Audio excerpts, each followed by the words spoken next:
comment faire, si vous voulez, pour faire une coopération fructueuse entre les deux pays, avec la France et le Maroc étant important pour la France étant importante pour le Maroc, à l'aune ou à l'ombre ou à la lumière de ces différentes offensives qu'il y a eu ces dernières années et aussi d'une manière plus serrée ces derniers mois, l'affaire Pegasus étant l'une des affaires les plus emblématiques. C'est un scandale d'État. C'est une affaire qui a été déclenchée en juillet de l'année dernière.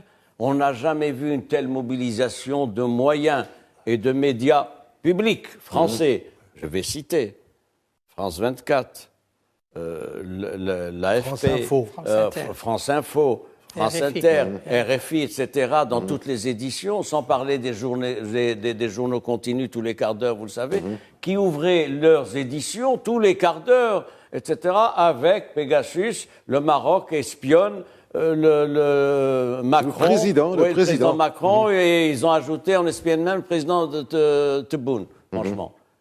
6 000, ils avaient dit 6 000 personnes, ce qui n'était pas la meilleure manière d'arranger les relations entre le Maroc et l'Algérie, effectivement. C'est faire injure à notre appareil sécuritaire que de penser ça. Pensez qu'on a besoin d'écouter ce qui se passe au palais de la Mouradia du côté du président Tebboune. On sait, c'est ce qu'il y a. Lequel appareil sécuritaire? Il termine après. Est-ce qu'on a besoin d'écouter ce qui se dit à l'Élysée, pas du tout, parce qu'on sait tout ça est public, etc. Et puis il y a le travail diplomatique qui est fait par nos ambassadeurs, qui est fait par les ministres des Affaires étrangères quand ils se rencontrent, etc. C'était une opération de déstabilisation. Je pèse mes mots. Elle est venue à quel moment? Le contexte est intéressant à rappeler. Elle est venue au moment où nous avions la crise avec l'Espagne, 3 mois après. Avec l'Espagne, ça a commencé en avril, la mi-avril de 2021. C'est venu avec l'Allemagne qui avait enclenché une mesure également demandant la réunion d'urgence du Conseil de sécurité après la reconnaissance américaine de la marocanité. Et tout ça, il y avait un concert. C'était aussi un moment de tension, je vous le rappelle, un moment de tension assez intense, sans jouer sur les mots, avec les Algériens, avec l'Algérie. Je peux pas, vous savez, je peux pas le prouver, mais j'en suis sûr. Il y a eu un concert